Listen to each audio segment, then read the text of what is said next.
dertlerin kum tanesi gibi küçülsün, yok olsun zamanla. Sevinçlerin Nisan yağmuru misali bol olsun, ıslatsın tüm yarınlarını.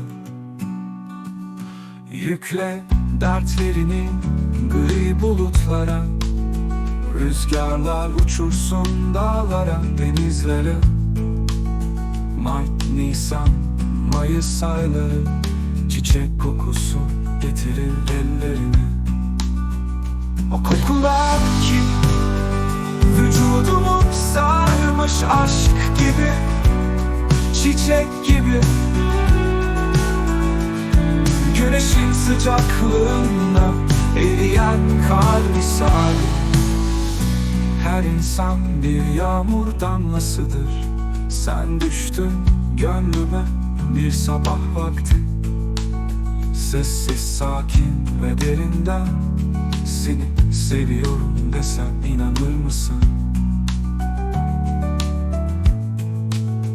Her düşüşümde toprağıma yeşeri yüreğimde çiçekler. Ve ben her seferinde bir kez daha severim seni.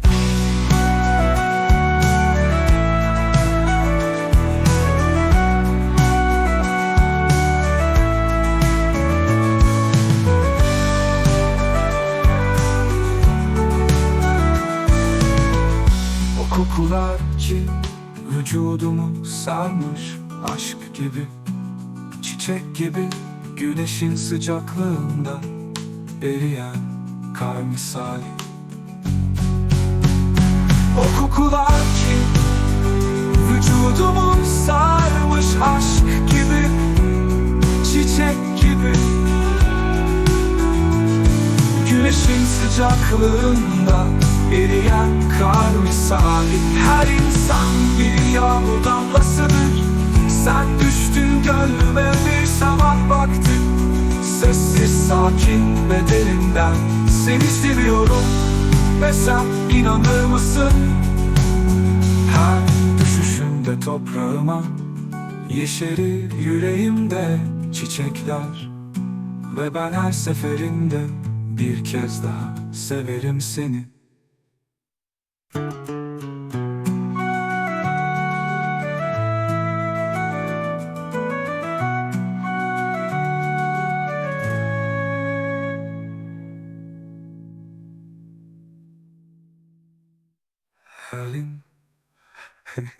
Her insan bir yağmur damlasıdır.